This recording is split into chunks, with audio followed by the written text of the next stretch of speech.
2-3 दिवसामध्ये एवढ्या मोठ्या मराठवाड्याचा दौरा आणि संपूर्ण महाराष्ट्राचा हे केंद्रीय पथक करणार कसा, कुठे नेमकं जाणार आणि त्याच्यानंतर त्यांना नुकसानीचा अंदाज आल्यानंतर ते प्रस्ताव कधी पाठवणार. मुळामध्ये पंतप्रधान जे बोलले होते आपल्या मुख्यमंत्र्यांना की तुम्ही प्रस्ताव पाठवा, मला नाही वाटत अजून राज्य सरकारकडनं कोणताही प्रस्ताव केंद्राकडे गेलेला आहे. हे थोडं आहे. म्हणूनच आज सुद्धा जी बातमी आलेली आहे की पीक विम्याच्या नुकसान भरपाई पायी अवघे 2 रुपये आणि काही पैसे हे आपल्या ठाणे पालघर जिल्ह्यातल्या शेतकऱ्याला मिळालेले आहेत. म्हणजे ही थट्टा चाललेली आहे. कर्जमुक्तीसाठी शेतकरी जेव्हा रस्त्यावरती आता उतरला होता त्याला पुढच्या जूनचा वायदा मुख्यमंत्र्यांनी केलेला आहे. आणि त्यावेळेला मी काही प्रश्न उपस्थित केले होते की पुढच्या वर्षी जून मध्ये जर कर्ज माफ होणार असेल तर तोपर्यंत आतापर्यंत डोक्यावरती असलेल्या कर्जाचा जो डोंगर आहे त्याचे हप्ते शेतकऱ्यांनी भरायचे की नाही भरायचे. आता जो रब्बीचा हंगाम येतोय त्याच्यासाठी नवीन कर्ज कसं मिळणार, कारण जमीनच गेलेली आहे वाहून. मग ते कर्ज मिळाल्यानंतर त्याचे सुद्धा हप्ते भरायचे की नाही भरायचे. आणि सगळ्यात महत्वाचा प्रश्न म्हणजे जे एक अतर्क्य असं विधान मुख्यमंत्र्यांनी केलेलं आहे की बँकांचा फायदा होईल कर्जमाफी केली तर, म्हणून आम्ही कर्जमाफी करत नाही आहोत. मग आता जर का कर्जमाफी केली तर बँकांचा फायदा होणार आणि जून मध्ये केली तर तो फायदा होणार नाही. हे कोणतं कसं काय गणित, कारण त्यांचं अर्थशास्त्र हे चांगलं आहे असं त्यांना वाटतं. तर त्यांनी त्याचा एक खुलासा केला पाहिजे.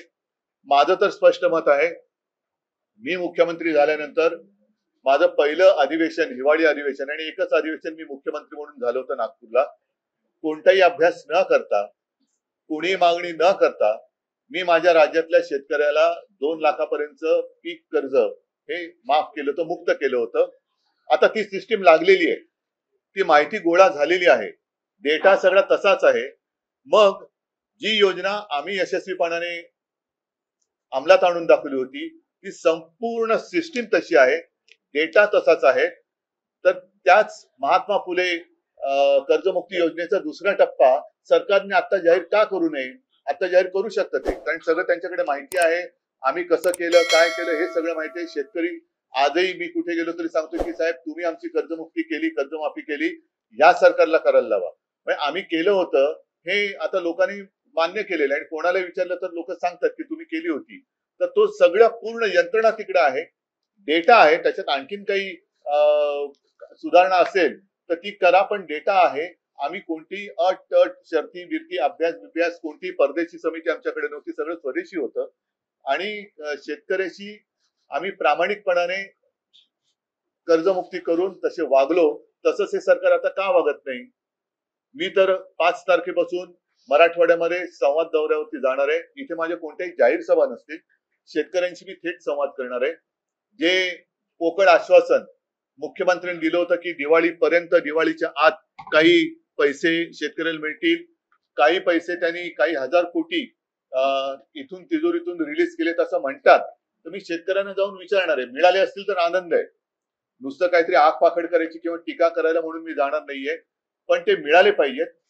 त्याच्यात महत्वाचा मुद्दा असा आहे की आज शेतकऱ्याला बाकी मदतीची अपेक्षा किंवा गरज आहेच, पण त्याच्या आधी ज्यांची जी खरडून गेलेली जमीन आहे ती जमीन पूर्ववत करण्यासाठी शेतकरी सांगतोय पहिले मला माती द्या, पहिली माती द्या. की मातीच जर का अजून मिळाली नसेल तर तुम्ही पुढच्या गोष्टी कशा करणार. आणि दर हेक्टरी 50,000 रुपये हे शेतकऱ्याची मागणी आहे. त्याचप्रमाणे कर्जमुक्ती झाली पाहिजे ही शेतकऱ्याची मागणी आहे. इतर बाकी अनेक गोष्टी आहेत. मी शेतकऱ्यांना जाऊन भेटणार आहे आणि शेतकऱ्यांना विचारणार आहे की जे पॅकेज जाहीर केलं होतं त्यातलं तरी किती आलेलं आहे. कारण खरडून गेलेल्या जमिनीला 3 का 3.5 लाख रुपये मनरेगातून देणार होते. आम्ही मोर्चा काढला होता, त्या मोर्चात मी मागणी केली होती की दिवाळीपूर्वी त्या 3 लाखातले पहिले 1 लाख रुपये तरी शेतकऱ्याच्या खात्यामध्ये टाका, मग पुढचे नंतर तुम्ही देत राहा. मग तुम्ही नोव्हेंबर मध्ये द्या, डिसेंबर मध्ये द्या, असे द्या, पण पहिले 1 लाख रुपये तर द्या. तर तेही दिलेत असं मला काय वाटत नाही. तर नेमकं सरकार काय करणार आहे आणि शेतकऱ्याच्या हातात आतापर्यंतच्या घोषित झालेल्या पॅकेज पैकी काय मिळालेले आहे. गाई म्हशी मिळालेल्या आहेत का, शेळ्या मिळालेल्या आहेत का, कोंबड्या मिळालेल्या आहेत का, इतर पैसे मिळाले आहेत का, मग त्याच्यानंतर रब्बीचा हंगाम येतोय, त्याचं कर्ज कसं मिळणार, त्याचं बी बियाणं वगैरे वगैरे या सगळ्या गोष्टी याची चर्चा करण्यासाठी मी मराठवाड्यात जाणार आहे. हा एक मुद्दा महत्वाचा आहे, कारण बाकी मुद्द्यांमध्ये हा मुद्दा मग काय होतो की अतिवृष्टी झाली तर तेवढ्या पुरतं तो मुद्दा वरती येतो आणि सरकारला पण माहितीये की थोडे दिवस ढकलले तर मुद्दा मागे पडतो. पण आम्ही हा मुद्दा सोडणार नाही. शेतकऱ्याला कर्जमुक्त करावंच लागेल. शेतकऱ्याचं जे आयुष्य उद्ध्वस्त झालेलं आहे ते आयुष्य पूर्ववत करण्यासाठी शिवसेना पूर्ण ताकदीनिशी शेतकऱ्याच्या सोबत आहे आणि त्याच्यासाठी मी पुन्हा एकदा मराठवाड्यात जातोय. हा एक महत्वाचा विषय झाला. दुसरा, मतचोरीचा जो मुद्दा आहे, परवा प्रचंड मोर्चा म्हणजे संयुक्त महाराष्ट्राच्या चळवळीनंतर जवळपास सगळे राजकीय पक्ष पहिल्या प्रथम महाराष्ट्रामध्ये एकवटले आणि त्यांनी सरकारला किंवा निवडणूक आयोगाला जाब विचारलेला आहे. त्या माझ्या भाषणामध्ये मी असं म्हटलं होतं की आता आम्ही मतदार ओळख केंद्र ही सुरू करतोय शाखांमधून. त्याची सुरुवात आता होईल.